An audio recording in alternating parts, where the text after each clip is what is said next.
मु दिवाकर नायक ए चौरदिया high school headmaster थी retire कर ये अनुष्ठान एक आदर्श अनुष्ठान रूपे परिगणित होती चौरदिया पंचायत रे आज को प्राय 50-51 वर्ष है ये अनुष्ठान रे श्रृंखलागत भाव में कार्य करी आध्यात्मिक चिंतन रही समस्ते परस्पर भाई बंधु कुटुंब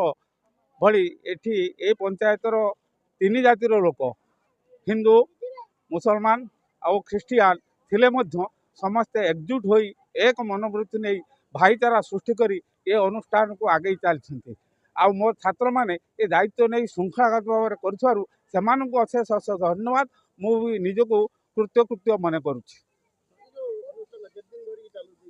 ये कार्यक्रम 3 दिन धरी चलती पूर्णिमार आग दिन पूर्णिमा दिन एवं पूर्णिमा परदिन आज हूँ पूर्णिमा परदिन आज गोपाल सहस्र नाम पठन करा एवं ये जो भागवत 64टी भाग करी 64 भागरे 64 जन बालक बालिका मान रखी से माने भागवत पूर्ण करेंगे एवं आमे गीता सहस्र पठन निमंते आमे 3 जन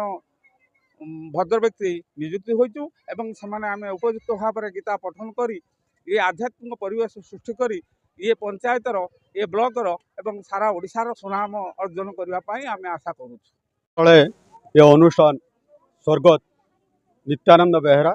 कान्हूचरण साहू रघुनाथ पंडा एवं गयाधर नायक बर्तमान पवन कुमार दास यही मान आयोजन रे अनुष्ठान आरंभ होता 50 वर्ष ठारू आज पर्यंत प्रतिवर्ष परी ए वर्ष मध्य गीता यज्ञ गोपाल सहस्र नाम पठन एवं सर्वोपरि मिनिमम 10,000 लोक नहीं प्रसाद सेवन व्यवस्था करा आज हूँ यार उद्यापनी उत्सव ये उद्यापनी उत्सव रे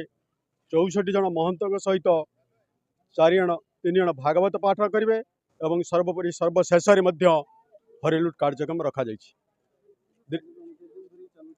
दीर्घ 3 दिन धरी चली प्रथम कलश शोभा यात्रा करी आमर निकटस्थ नदी कलश बड़ा जाइतिला एवं आसी एटार कलश स्थापन करा गतकाली जोटा कि आमर गीता यज्ञ प्रसिद्ध नना मान द्वारा चली गीता यज्ञ पर प्रसाद सेवन कार्यक्रम सरला आज यार उद्यापनी उत्सव ये उद्यापनी उत्सव रे सर्वप्रथम भागवत पाठ तापरे हरिलुट व्यवस्था अच्छी।